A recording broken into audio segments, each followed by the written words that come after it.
So guys, na-curious ako mga sangkay dito sa kumakalat ngayon tungkol po kay Cheese Escudero.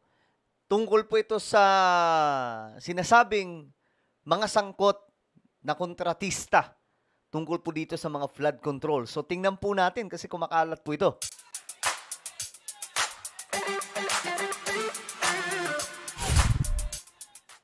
So hello, what's up mga sangkay? This is me. I'm back for another vlog today. Kamusta po kayo mga kababayan?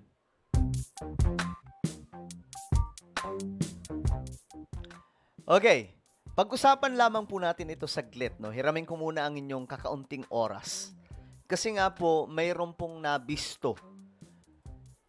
Mga picture na, well, it doesn't mean na may picture, guilty na. Pero mga sangkay, may posibilidad, no? May posibilidad na pwedeng totoo, pwedeng hindi. Kayo na po mismo ang humusga, mga sangkay. Ang gagawin lang po natin ngayon, titingnan, kasi viral po ito ngayon. Patungkol po ito kay Cheese Escudero. May mga larawan, Diyos mio, Marimar. Bago tayo magtuloy-tuloy, guys, sa mga hindi pa po dyan nakakapag-subscribe, tayo po ay nakarating na sa 1.56 million subscribers. Kaya naman kung gusto mong mapabilang sa dumaraming mga solid sangkay, makikita nyo po yung subscribe button sa baba ng video na to. I-click nyo lamang po yung subscribe, i-click ang bell, at i-click nyo po yung all. Sa mga nanonood po sa Facebook, i-follow nyo po yung ating Facebook page. Okay. This is it, guys. Shoutout sa lahat ng mga solid sangkay. Alright, ito kasi yun. The Escudero Lubiano Dynasty. Ito po yung pinost di umano mga sangkay nitong Philstar. Ang nag-post ay itong si Jesus Falsis. Ito po ay isang dilawan din or pinklawan. Ayon dito mga sangkay, Cheese, now it can be told, Cheese Escudero, coming from a political dynasty family himself, has helped the Lubianos rise to power and become a dynasty well. Ayan na. Ano ba meron dito mga sangkay? Joining the National People's Coalition, which also Escudero's political party. Naku. You have Mayor Chuck Lubiano of Donsol and Councilor Chino Lester Lubiano of Sorsogon City. Okay. Ito ba yon? Ano ba to? Isa-isa to. So, ano mayroon dito? Okay, basahin natin ulit. Before Chuck became mayor, he was a provincial board member of Sorsogon province when Cheese Escudero himself was the governor. And before that, Chuck was allegedly a barangay official. Not sure daw po kung kagawad or kapitan, somewhere in Sorsogon City. Cheese told him to run for mayor of Donsol. And then, ito na, coincidentally, the number of infrastructure projects in Donsol and Sorsogon rise. Dumami daw. And the contractor is no less than the Centerways Construction, the company of Lawrence Lubiano. Now, that's great friendship. Sana may friend din ako na magdodonate ng 30 million sa campaign ko. Tapos may friend din ako na senator na maglalagay daw ng budget di umano insertions noong 2025 budget for 9 to 10 billion pesos of projects in Sorsogon. Friends forever. Ito yon mga sangkay. So mga Lubiano to. At Escudero. Ayan. Sino to? Kasi ito yung nadadawit. Ngayon mga sangkay, eto. Tingnan po natin. Kasi, ito nga yung kumakalat. May mga senador, okay, naglabas na daw ng listahan ang PCIJ na mga mambabatas sa may ugnayan ng mga kontratista ng gobyerno. Marami to mga sangkay. At dito, kabilang po si Senator Cheese.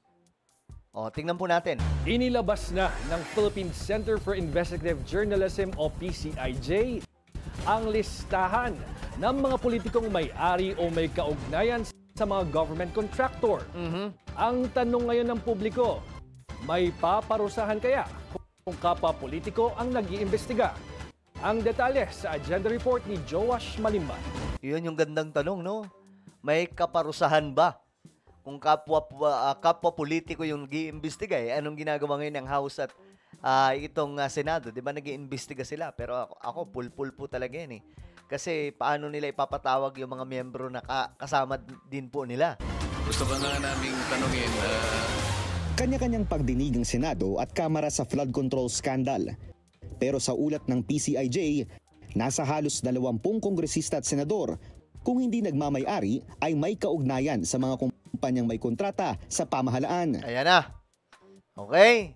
Ngayon, lumilinaw na po ang lahat. Una sa listahan si Senate President Francis Escudero. Ayun. Number 1, mga sangkay, ito po ay ang Centerways Construction and Development. Kaya nga sabi ko, hindi naman guilty. Pero ang reaction ko dito, may mga pictures, dumami daw po yung mga project doon sa may Sorsogon or somewhere in Bicol.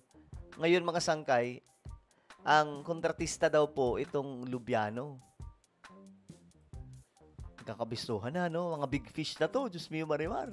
Na tumanggap ng 30 million peso campaign donation mula kay Lawrence Lubiano, ang may-ari ng Centerways Construction and Development Incorporated. Kayo po ba ay Ayan, ito yon mga sangkay. nagbigay ng donasyon sa sino man na kumandidato, whether local or national, sa huli mga eleksyon? 2022, Your Honor? Yes. Yes po, Your Honor. Umamin. Kanino po yun? Kay Senator Cheese po. Laglagan po no? Nilaglag po si Senator Cheese. Yari. Senator Cheese Escudero. Yes po.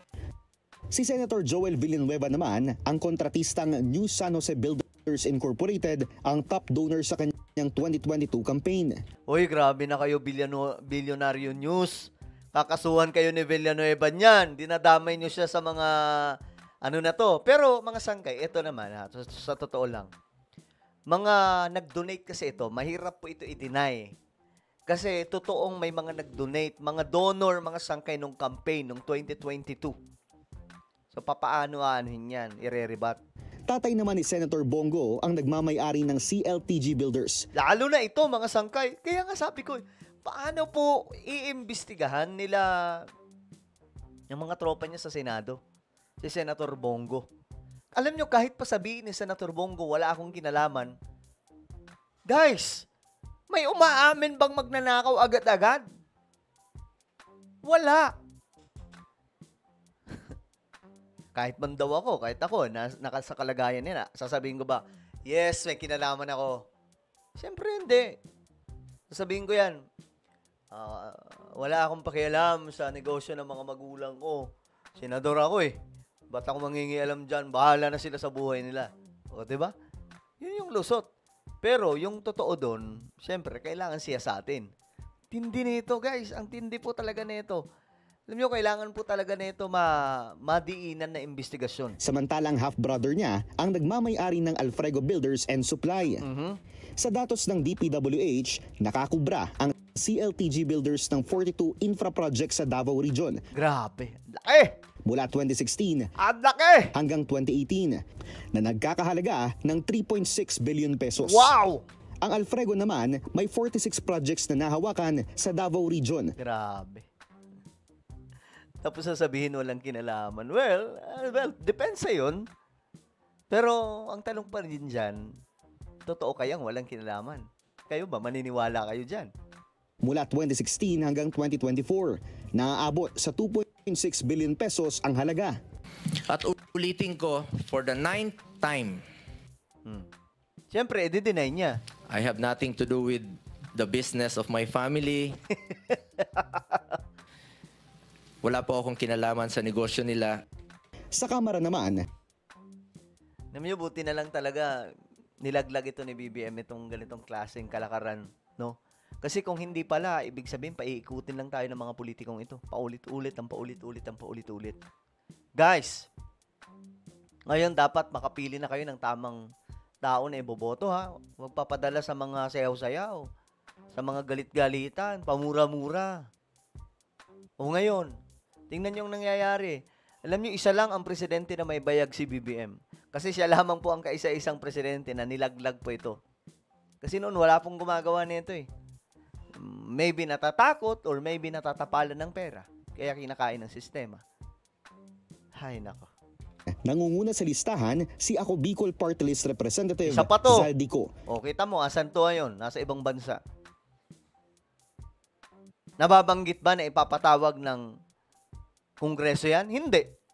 Kaya nga mga sangkay, alam nyo, abangan po natin talaga yung binubuo ni PBBM ngayon. Malapit na, lalabas na. Yung kanyang mga investigador. Nako, matindi yun. Mga professional yun. Talagang mayayari itong mga ito. Na siyang co-founder ng SunWest Incorporated. Kapatid din niya si Christopher Ko na co-founder naman ng Hightone Construction and Development Corporation. Nako! At si FSCO Builders and Supply Managing Officer Farida Ko. Si Magbubukid Party List Representative Ferdinand Beltran naman, mismong manager ng Third Star Builders Contractors. Grabe, no? Nako! Nakakahiya mga sangkay talaga itong mga ito. Ginagawang platform yung pagiging politiko para makakuha ng mga ganitong klaseng project na alam po natin ang kinalalabasan. Si CWS Party List Representative Edwin Garjola, kamag-anak ang ilan sa shareholders ng Newington Builders, Laurel Development Corporation at S.Ang Construction and General Trading Incorporated. Ito ang partial list ng PCIJ ng mga kongresistang may kaugnayan sa public works contractors. Sa kasalukuyan, nasa 31 contractors ang nasa listahan ng Commission on Elections Dami. na umano'y nag-donate sa mga kandidato noong 2022. Nako po, yari. Ayon sa COMELEC, hindi maaaring mangontrata sa gobyerno ang sinumang may posisyon sa pamahalaan Kita nyo? Kita nyo na? dahil sa conflict of interest. Ani Opo. Chairman George Garcia, nasa kamay na ng Ombudsman at ng DILG ang pagpataw ng parusa sa mga mapatutunayan na lumalabag dito. Ano sa tingin nyo? Makukulong ba sila dyan? Ayan, mismo yung donor ni Senator Chis, nilaglag po siya. At ngayon, yung iba pa, marami to mga sangkay. So, asahan po natin, habang tumatagal, marami pong pasabog ito. Well, ano po ang inyong opinion? Comment down below. Meron po tayong YouTube channel, Sangkay Revelation. Hanapin nyo po ito ngayon sa YouTube. Kapag nakita nyo na, i-click nyo po yung subscribe, i-click ang bell, at i-click nyo po yung all. Ako na po ay magpapaalam. Mag-iingat pong lahat. God bless everyone.